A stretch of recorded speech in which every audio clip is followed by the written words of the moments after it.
Welcome to Daily English Stories. Every story hides a world. Some inspire, some haunt, some stay forever. Chapter 1. A House, Not a Home. Arman was 23 and convinced that his life was just beginning.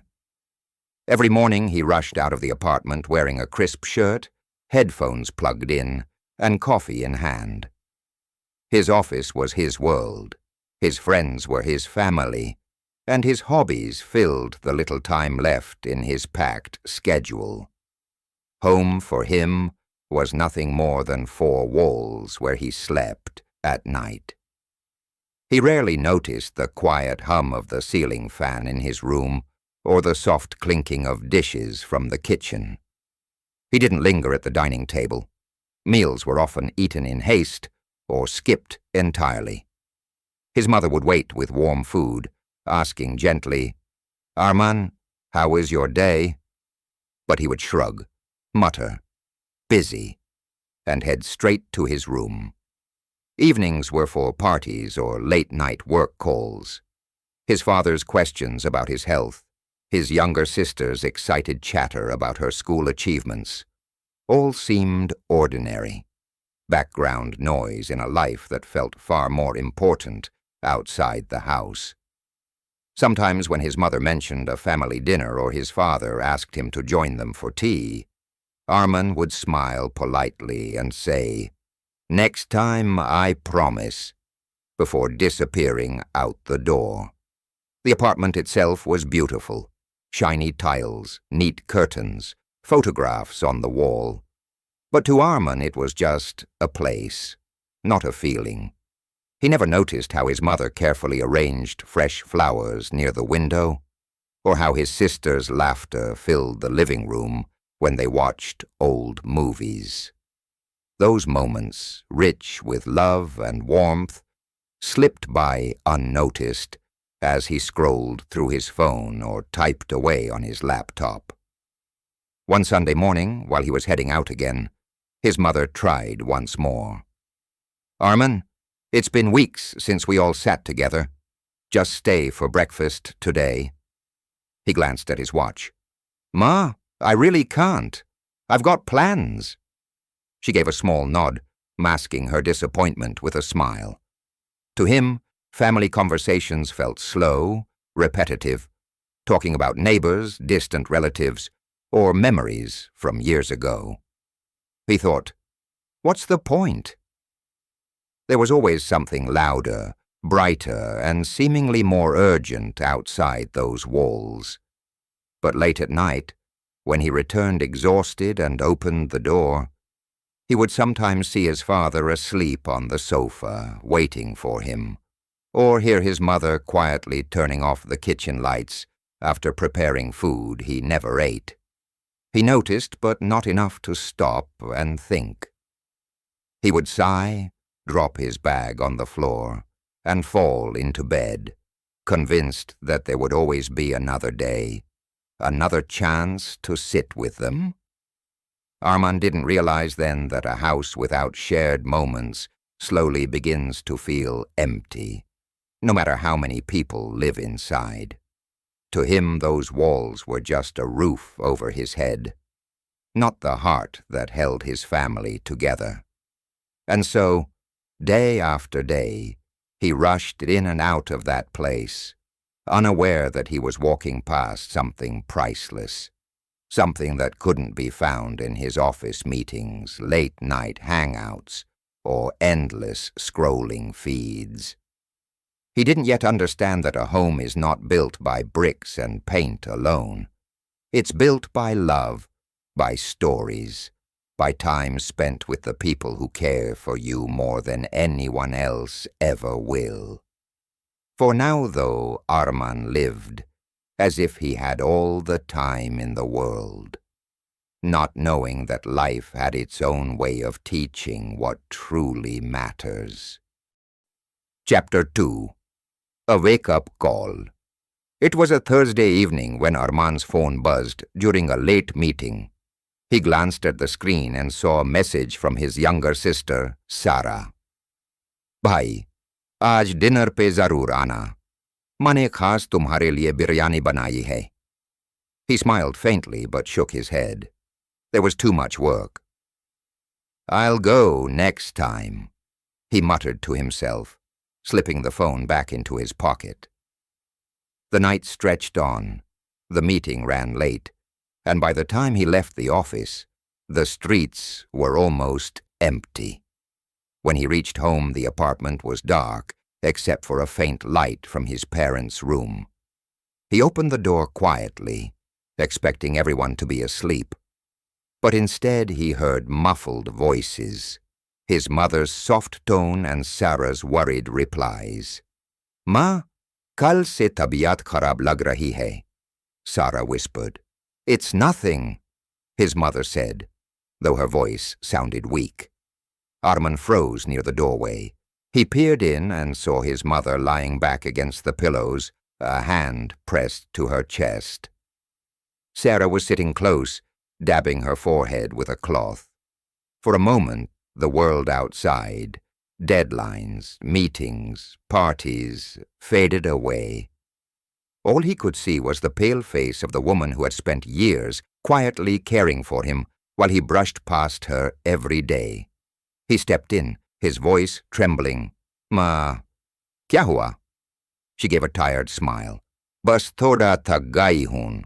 Tum aa gaye, khana nahi khaya hoga tamne." Arman felt a sting in his chest. Here she was, clearly unwell, yet still thinking about whether he had eaten. Sarah looked at him sharply. "We kept waiting, bhai.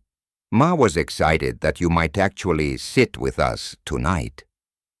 Her words cut deeper than he expected. He looked around the room, the old family photos on the wall, the faint smell of biryani still lingering from the kitchen. He imagined them sitting together at the table earlier, leaving a seat empty, waiting for him. And where had he been? Staring at spreadsheets, ignoring a simple message that could have brought him home a little sooner. Later that night, after making sure his mother was resting and Sarah had gone to bed, Arman sat alone in the living room. The silence felt heavy, and for the first time he noticed how lonely the house felt when laughter was missing. He thought of all the times he had brushed off invitations, skipped meals, and taken their presence for granted. Memories came rushing back. The day his father taught him how to ride a bike, the late-night stories his mother used to tell, Sarah's little drawings taped on the fridge. How easily he had let those moments slip, believing there would always be more. But tonight had shaken something inside him. He realized that family moments weren't ordinary at all. They were fleeting, precious, and once gone, they could never be lived again. He looked at the empty dining table and imagined them waiting there earlier, smiles fading when they realized he wouldn't come. A dull ache settled in his chest, a mixture of regret and a new awareness. For the first time in years, Arman felt a quiet voice inside him whisper, "You're missing life itself." And as the clock ticked softly in the background, Arman understood something he had never paused to think about before. A house without shared time and love is just a building. And he was losing the very people who made it a home. Chapter 3. Home is where love lives. The next morning, Arman woke up before the alarm. The sunlight through the curtains felt different, gentle, hopeful. For a long time, he just sat on the edge of his bed, listening to the sounds of home. The kettle whistling in the kitchen, the low murmur of his father reading the newspaper, and Sarah humming softly in her room. He stood up and walked out, not in a rush this time, but with purpose. His mother was already in the kitchen, moving slowly but smiling when she saw him. "You're up early," she said, surprised. "Ma," he replied, "let me help you today." She looked at him, searching his face for a joke, but there was only sincerity. He took the plates from her hands and set the table carefully, wiping each spot clean. The smell of parathas filled the air as the family gathered. For the first time in months, Arman didn't check his phone, didn't glance at the clock. He watched his sister laugh at a silly joke, noticed the lines of love on his mother's tired face, and felt his father's steady presence across the table. Later that day, instead of heading out after lunch, he stayed. He sat with his father in the living room, listening as he shared stories from his youth. Stories Arman had heard before, but never really listened to. He asked questions, laughed at the funny parts, and for a while, time felt as if it had slowed down. In the evening, he helped Sarah with her school project. They spread papers across the floor, cutting and pasting pictures, laughing when glue stuck to their fingers. It was messy, imperfect, and yet it filled the room with a warmth that no achievement outside could ever match. Days turned into weeks, and these small changes became habits. Arman began adjusting his work schedule to make time for family dinners. He started saying no to late-night plans, so he could join in on movie nights at home. Sometimes they simply sat together in silence, sharing snacks, feeling the comfort of each other's presence. He noticed things he had never noticed before.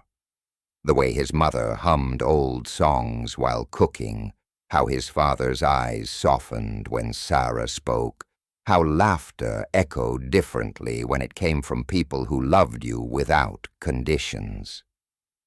One night, as they all sat on the balcony watching the city lights flicker, his mother rested her head on his shoulder.